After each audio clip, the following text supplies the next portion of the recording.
राजा दशरथ कैकई को बहुत प्रेम करते थे। वह कैकई को इस अवस्था में नहीं देख सकते थे। जानते हैं आगे क्या हुआ इस अध्याय में। श्री वाल्मीकि निर्मित आश्रामायण आदि काव्य के अयोध्या कांड में 10वां सर्ग। आप सभी से अनुरोध है कि यदि आप इन वीडियोस को लाइक, शेयर या सब्सक्राइब नहीं भी कर सकते तो इन्हें पूरा अवश्य सुनें।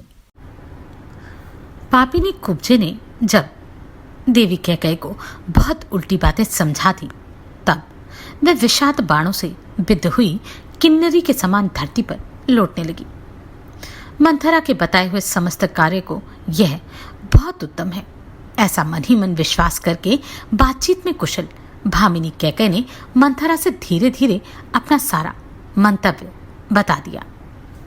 मंथरा के वचनों से मोहित एवं दीन हुई भामिनी कैकई पूर्वोक्त निश्चय करके नाग कन्या की भांति गर्म और लंबी सांस खींचने लगी और 2 घड़ी तक अपने लिए सुखदायक मार्ग का विचार करती रही। और वह मंथरा जो कैकई का हित चाहने वाली सुहृद थी उसी के मनोरथ को सिद्ध करने की अभिलाषा रखती थी। कैकई के उस निश्चय को सुनकर बहुत प्रसन्न हुई, मानो उसे कोई बहुत बड़ी सिद्धि मिल गई हो। तदनंतर रोष में भरी हुई देवी कैकई अपने कर्तव्य का भलीभांति निश्चय कर मुखमंडल में स्थित भौहों को टेढ़ी करके धरती पर सो गई। और क्या करती, अबला ही तो थी। तदनंतर उस कैकई राजकुमारी ने अपने विचित्र पुष्पहार और दिव्य आभूषणों को उतारकर फेंक दिया। वे सारे आभूषण धरती पर यत्र तत्र पड़े थे। जैसे छिटके हुए तारे आकाश की शोभा बढ़ाते हैं उसी प्रकार फेंके हुए वे पुष्पहार और आभूषण वहां भूमि की शोभा बढ़ा रहे थे। मलिन वस्त्र पहनकर और सारे केशों को दृढ़तापूर्वक एक ही वेणी में बांधकर कोप भवन में पड़ी हुई कैकई बलहीन अथवा अचेत हुई किन्नरी के समान जान पड़ती थी। उधर महाराज दशरथ मंत्री आदि को श्री राम के राज्याभिषेक की तैयारी के लिए आज्ञा दे सबको यथा समय उपस्थित होने के लिए कहकर रानीवास में गए। उन्होंने सोचा आज ही श्री राम के अभिषेक की बात प्रसिद्ध हो गई है, इसलिए यह समाचार अभी किसी रानी को नहीं ज्ञात हुआ होगा। ऐसा विचार कर जितेंद्र राजा दशरथ ने अपनी प्यारी रानी को यह प्रिय संवाद सुनाने के लिए अंतपुर में प्रवेश किया। उन महायशस्वी नरेश ने पहले कैकई के श्रेष्ठ भवन में प्रवेश किया। मानो श्वेत बादलों से युक्त राहुयुक्त आकाश में चंद्रमा ने पदार्पण किया हो। उस भवन में तोते, मोर, क्रौंच और हंस आदि पक्षी कलरव कर रहे थे। वहां वाद्यों का मधुर घोष गूंज रहा था। बहुत सी कुब्जा और बौनी दासियां भरी हुई थी। चंपा और अशोक से सुशोभित बहुत से लता भवन और चित्र मंदिर उस महल की शोभा बढ़ा रहे थे। हाथी दांत, चांदी और सोने की बनी हुई वेदियों से संयुक्त उस भवन को नित्य फूलने फलने वाले वृक्ष और बहुत सी बावड़ियां सुशोभित कर रही थी। उसमें हाथी दांत, चांदी और सोने के बने हुए उत्तम सिंहासन रखे गए थे। नाना प्रकार के अन्न, पान और भांति भांति के भक्ष्य भोज्य पदार्थों से वह भवन भरा पूरा था।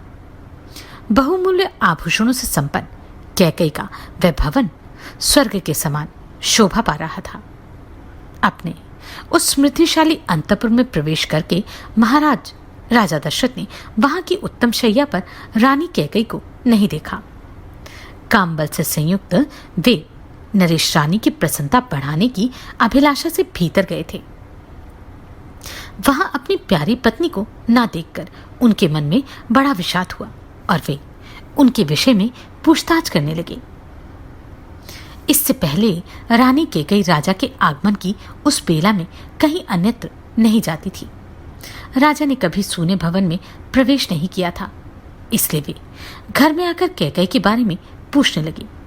उन्हें ये ज्ञात नहीं था कि वह मूर्खा कोई स्वार्थ सिद्ध करना चाहती है। अतः उन्होंने पहले की ही भांति प्रतिहारियों से उसके विषय में पूछा। प्रतिहारी बहुत डरी हुई थी।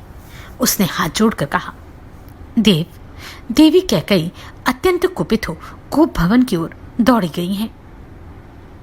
प्रतिहारी की यह बात सुनकर राजा का मन बहुत उदास हो गया। उनकी इंद्रियां चंचल एवं व्याकुल हो उठी और वे पुनः अधिक विषाद करने लगे।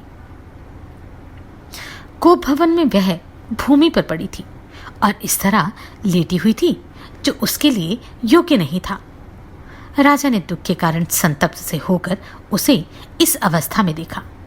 राजा बूढ़े थे और उनकी वह पत्नी तरुणी थी, अतः वे उसे अपने प्राणों से भी बढ़कर मानते थे।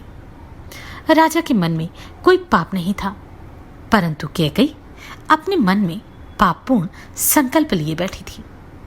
उन्होंने उसे कटी हुई लता की भांति पृथ्वी पर पड़ी देखा, मानो कोई देवांगना स्वर्ग से भूतल पर गिर पड़ी हो। वह स्वर्गभ्रष्ट किन्नरी, देवलोक से च्युत हुई अप्सरा, लक्ष्य भ्रष्ट माया और जाल में बंधी हुई हरिणी के समान जान पड़ती थी।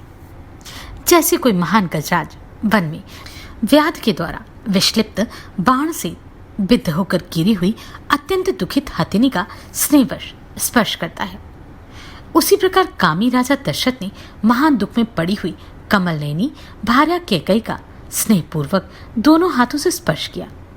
उस समय उनके मन में सपूर से ये भय समा गया कि न जाने क्या कहेगी और क्या करेगी, कि उसके अंगों पर हाथ फेरते हुए उससे इस प्रकार बोले, देवी, तुम्हारा क्रोध मुझ पर है ऐसा तो मुझे विश्वास नहीं होता। फिर किसने तुम्हारा तिरस्कार किया है? किसके द्वारा तुम्हारी निंदा की गई है? कल्याणी, तुम जो इस तरह मुझे दुख देने के लिए धूल में लौट रही हो, इसका क्या कारण है? मेरे चित्त को मथ डालने वाली सुंदरी, मेरे मन में तो सदा तुम्हारे कल्याण की ही भावना रहती है। फिर मेरे रहते हुए तुम किस लिए धरती पर सो रही हो? जान पड़ता है तुम्हारे चित्त पर किसी पिशाच ने अधिकार कर लिया है।